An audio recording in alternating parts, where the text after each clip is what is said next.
Think and grow rich. एका जुन्या पुस्तकाकडे नव्या नजरेनं. लेख पहिला.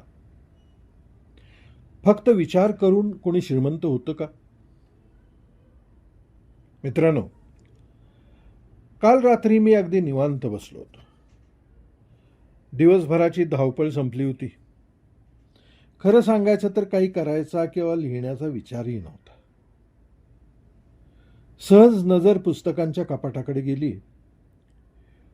ती सगळी पुस्तकं रोज तिथंच असतात. आजही तिथंच होती. पण त्यातलं एक जुनं ओळखीचं पुस्तक का कुणास ठाऊक मला त्याच्याकडे ओढू लागलं. मी उठलो आणि ते बाहेर काढलं.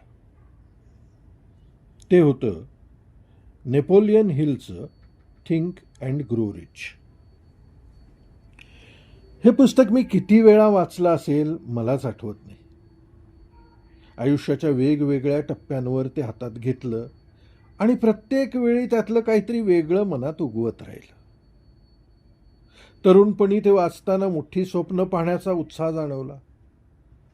नंतर त्यातली ध्येय, निर्णय आणि सातत्याची भाषा महत्वाची वाटली. पण काल सहज पानं चालताना मनात एक वेगळाच प्रश्न आला.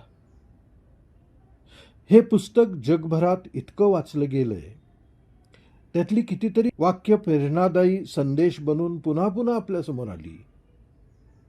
पण नेपोलियन हिलला खरंच काय सांगायचं होतं हे आपण समजून घेतलंय का? की फक्त सकारात्मक विचार करा आणि श्रीमंत व्हा एवढाच काहीसा सोयीस्कर अर्थ घेऊन आपण पुढे निघून गेलोय? कदाचित हे पुस्तक पुन्हा वाचण्याची गरज आहे. पण यावेळी फक्त प्रेरणा मिळवण्यासाठी नाही, थोडं थांबून प्रश्न विचारत आणि आपल्या आजच्या जीवनाशी त्याचा संबंध जोडत वाचण्याची गरज आहे. आणि म्हणूनच ही मालिका. या मालिकेत आपण फक्त पुस्तकाचा सारांश वाचणार नाही, त्याची पूजाही करणार नाही आणि आधुनिक काळात ते जुनं झालं म्हणून सहज बाजूला ठेवणारही नाही. प्रत्येक प्रकरणामागचा खरा विचार काय आहे, तो आजच्या जीवनात कुठे लागू पडतो आणि त्याचा सोयीस्कर अर्थ घेताना आपल्याकडून काय निसटतंय हे समजून घेण्याचा आपण प्रयत्न करणार आहोत. जेव्हा हिल रिच असा शब्द उच्चारतो तेव्हा तो खरोखरच पैसा आणि आर्थिक यशाबद्दलच बोलतोय बरं का. त्याला केवळ मनाची श्रीमंती असा गोड आध्यात्मिक अर्थ देण्याची गरजही नाही. पण पैसा मिळवण्यासाठी प्रक्रिया समजून सांगताना तो इच्छा, निर्णय, भीती, कल्पनाशक्ती, सातत्य आणि कृती, ॲक्शन यांच्याबद्दल बोलतोय. पुस्तकाच्या पहिल्या प्रकरणाचं नाव आहे थॉट्स आर थिंग्स. विचार हे वस्तू असतात. हे वाक्य ऐकायला आकर्षक आहे, पण त्याचा सरळ अर्थ घेतला तर प्रश्न पडतो. नुसता विचार करून पैसे येणार आहेत का? सकाळ संध्याकाळ मी श्रीमंत आहे असं जर मी म्हटलं तर बँक खात्यात पैसे जमा होतील का? एखादं स्वप्न मनात घट्ट धरलं तर विश्व ते पूर्ण करण्याची जबाबदारी घेतं का? अर्थातच नाही मित्रांनो. विचार थेट पैसा बनत नाहीत. पुन्हा एकदा हे वाक्य उच्चारतो, विचार थेट पैसा बनत नाहीत. विचार आधी दिशा बनतात. ती दिशा आपलं लक्ष बदलते. बदललेलं लक्ष आपल्याला काही शक्यता दाखवतं. त्यातून निर्णय जन्म घेतात. निर्णय कृतीत उतरले, चुका सुधारल्या आणि प्रयत्न टिकून राहिले तर बाहेरचं वास्तव बदलण्याची शक्यता वाढते. मला वाटतंय हिलच्या पहिल्या प्रकरणाचा अर्थ हाच आहे. समजा आपल्याला एखाद्या विशिष्ट कंपनीची कार घ्यायची आहे. तोपर्यंत ती कार रस्त्यावर किती आहे त्याकडे आपलं लक्ष गेलेलं देखील नाही. पण एकदा ती घ्यायचा विचार मनात पक्का झाला की तुमच्यापैकी बरेच लोकांचा अनुभव असेल की तीच कार आपल्याला अचानक सगळीकडे दिसू लागते. एका रात्रीत त्या कारची संख्या वाढलेली नसते, आपलं लक्ष बदललेलं असतं. स्पष्ट ध्येय आयुष्याशी असंच काहीतरी करतं. मला आयुष्यात काहीतरी मोठं करायचं आहे, ही इच्छा मनाला थोडा उत्साह देईल, पण तिला दिशा देत नाही.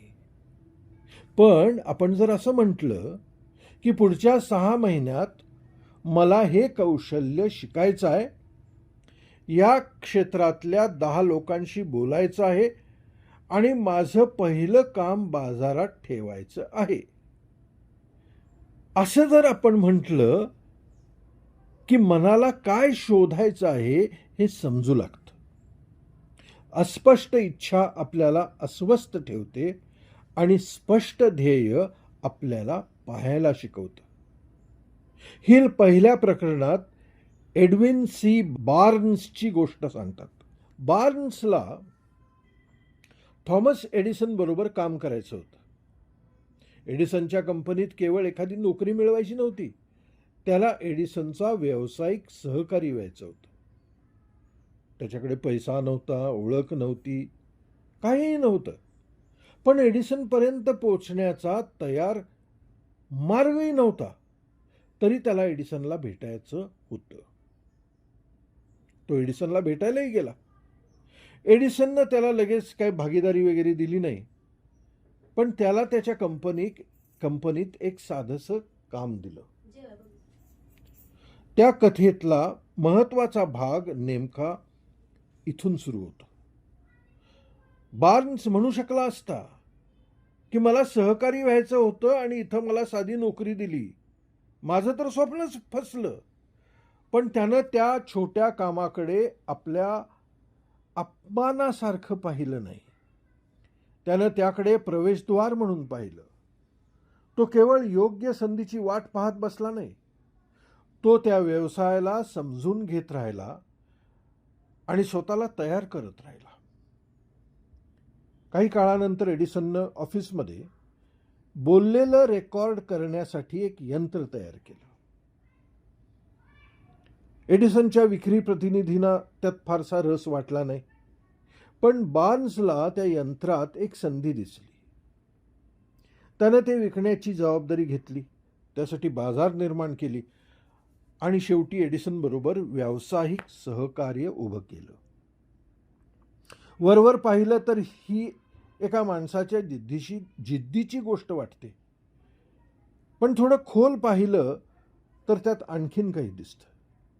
बार्न्सच्या विचारानं एडिसनला जादूनं बदललं नाही, त्या विचारानं बार्न्सच्या पाहण्याची पद्धत बदलली. इतरांना साधी नोकरी दिसली, त्याला प्रवेशद्वार दिसलं. इतरांना न विकणारं यंत्र दिसलं, त्याला सोडवता येईल अशी अडचण दिसली. इतरांनी त्या कामाकडे दुर्लक्ष केलं, त्यानं त्यात स्वतःचं मूल्य निर्माण करण्याची जागा पाहिली. संधी त्याच्यासमोर तुझं स्वप्न पूर्ण करण्यासाठी मी आले आहे अशी पाटी घेऊन उभी राहिली नव्हती. ती एका अशा कामाच्या स्वरूपात आली होती ज्यात इतर कोणालाही फारसा रस नव्हता. आणखीन एक गोष्ट लक्षात घेण्यासारखी आहे. बार्न्सनं एडिसनकडे जाऊन मला श्रीमंत करा असं म्हटलं नाही.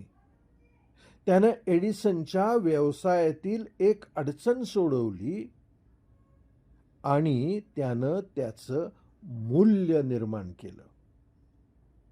इच्छा महत्वाची आहे, पण जग आपल्याला आपल्या इच्छेसाठी पैसे देत नाही.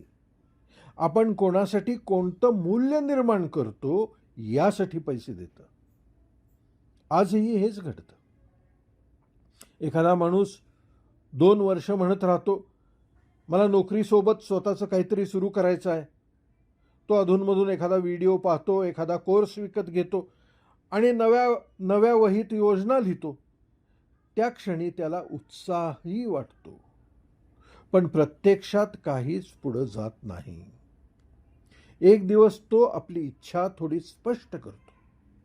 तो म्हणतो की पुढच्या 3 महिन्यात माझ्याकडे असलेल्या कौशल्यावर आधारित एक छोटी सेवा तयार करीन. ती विकत घेऊ शकतील अशा 10 लोकांशी बोलेन. त्यांच्या अडचणी समजून घेईन. एक नमुना तयार करेन आणि पहिला ग्राहक मिळवण्याचा प्रामाणिक प्रयत्न करेन. यशाची हमी अजूनही नाही मित्रांनो, पण आता विचाराला पाय फुटले आहेत. तो लोकांशी बोलू लागतो. त्याला आपल्या कल्पनेतल्या त्रुटी दिसतात. बाजारात नेमकी गरज कुठे आहे हे समजतं. कौशल्यात काय कमी आहे ते कळतं. कदाचित पहिली कल्पना चालतही नाही, पण त्या प्रयत्नातून दुसरी अधिक वास्तववादी दिशा सापडते. संधी अचानक निर्माण झालेली नसते. ती पाहण्यासाठी लागणारी नजर तयार झालेली असते. याच प्रकरणात हिल R.W. डर्बीची प्रसिद्ध गोष्ट सांगतात. डर्बी आणि त्यांच्या काकांनी सोनं शोधण्यासाठी खाण खोदली.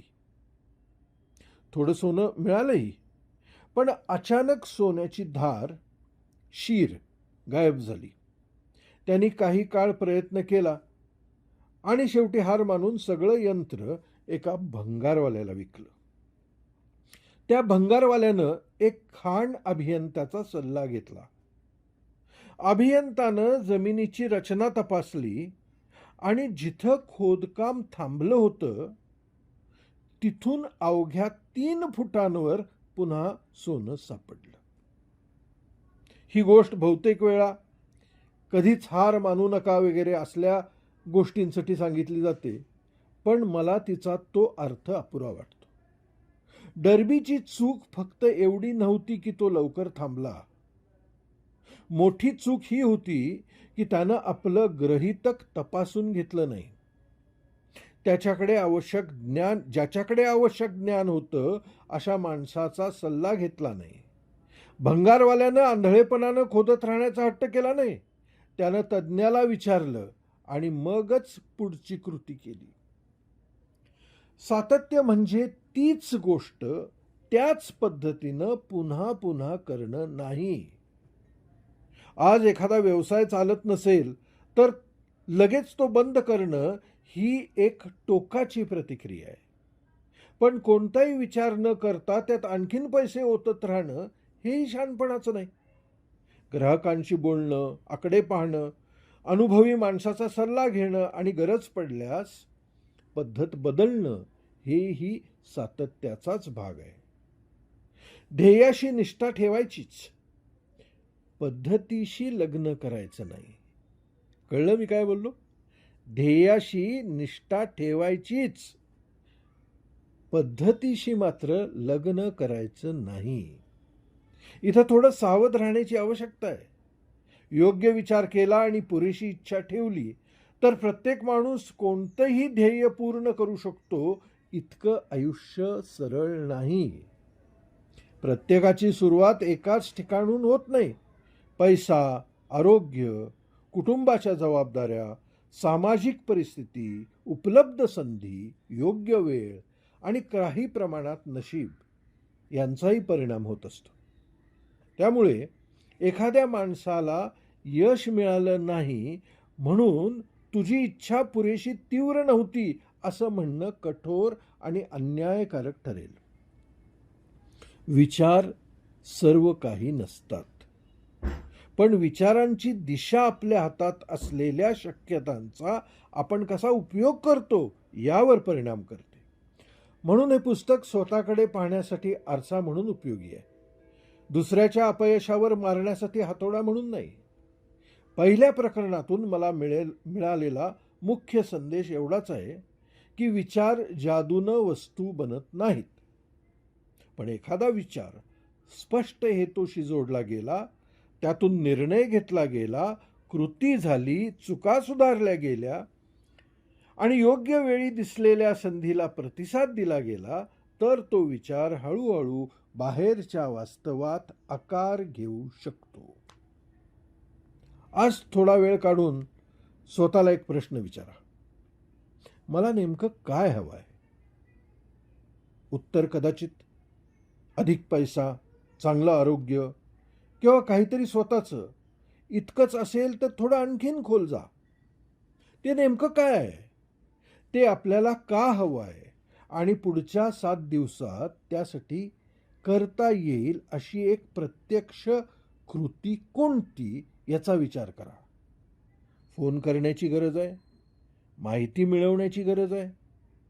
एखादं कौशल्य शिकायची सुरुवात करायची गरज आहे? आपल्या कल्पनेबद्दल संभाव्य ग्राहकांशी बोलायची गरज आहे? की बराच काळ टाळत असलेल्या एका निर्णयापर्यंत येण्याची गरज आहे?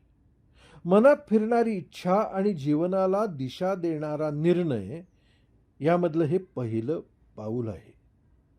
पुढच्या लेखात आपण हिलच्या दुसऱ्या महत्वाच्या सूत्राकडे पाहूया. ती म्हणजे इच्छा, डिझायर. सहज मनात येणारी इच्छा आणि माणसाच्या जगण्याची दिशा बदलवणारी ज्वलंत इच्छा यात नेमका फरक काय असतो? आणि एखादी इच्छा खरंच आपली आहे की आपण ती जगाकडून उधार घेतलेली आहे? हे आपण पुढच्या प्रकरणामध्ये बघूया.